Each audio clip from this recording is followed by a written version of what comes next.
بہلول نے حضرت جنید بغدادی سے پوچھا کہ شیخ صاحب کھانے کے آداب جانتے ہیں آپ؟ تو وہ کہنے لگے ہاں، بسم اللہ کہنا، سامنے سے کھانا کھانا، لقمہ چھوٹا لینا، سیدھے ہاتھ سے کھانا کھانا، خوب چبا کے کھانا کھانا، کسی دوسرے کے لقمے پہ نظر نہ کرنا، اللہ کا ذکر کرنا، الحمدللہ کہنا، اول و آخر ہاتھ دھونا وغیرہ وغیرہ۔ تو بہلول نے کہا کہ لوگوں کے استاد ہو اور خود تم کھانے کے آداب نہیں جانتے، اور اپنے دامن کو جھاڑا اور وہاں سے اٹھ کے وہ آگے چل دیے۔ جنید بھی پیچھے پیچھے چل دیے ان سے۔ ان کے شاگردوں نے اصرار کیا کہ سائیں وہ دیوانہ ہے، لیکن جنید ان کے پیچھے پیچھے۔ تو جہاں جا کے بہلول بیٹھے وہ پھر وہاں پہ پہنچے اور جا کے سلام کیا دوبارہ۔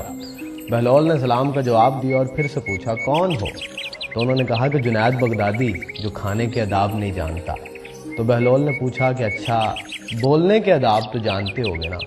تو پھر وہ کہتے ہیں کہ متکلم مخاطب کے مطابق بولے، بے موقع بے محل اور بے حساب نہ بولے، ظاہر و باطن کا خیال رکھے۔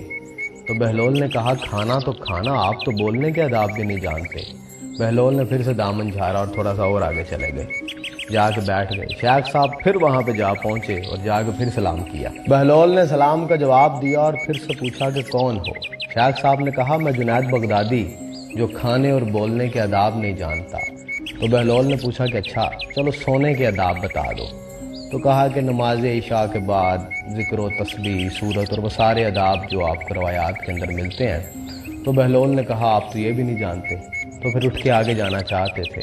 جنید نے جلدی سے دامن کو پکڑ لیا اور کہا کہ جب میں نہیں جانتا تو بتانا آپ پہ واجب ہے۔ تو بہلول مسکرایا اور انہوں نے کہا کہ جو آداب آپ بتا رہے ہیں وہ فرع ہے، اصل کچھ اور ہے۔ اصل یہ ہے کہ جو کھا رہے ہیں وہ حلال ہے کہ حرام۔ لقمہ حرام کو جتنا بھی ادب اور آداب سے آپ کھائیں وہ دل میں طریقی ہلائے گا، نور و ہدایت نہیں لے کے آ سکتا۔ شیخ صاحب نے کہا جزاک اللہ۔ بہلول نے کہا کلام میں اصل یہ ہے کہ جو بولو اللہ کی رضا و خوشنودی کے لیے بولو۔ اگر کسی دنیاوی اغراض و مقاصد کے لیے بولو گے یا بہودہ بولو گے تو وہ وبال جان بن جائے گا۔ اور سونے میں اصل یہ ہے کہ دیکھو دل میں کسی مسلمان کا بغض لے کر یا پھر حسد لے کر یا پھر کوئی کینہ پال کے تو نہیں سو رہے۔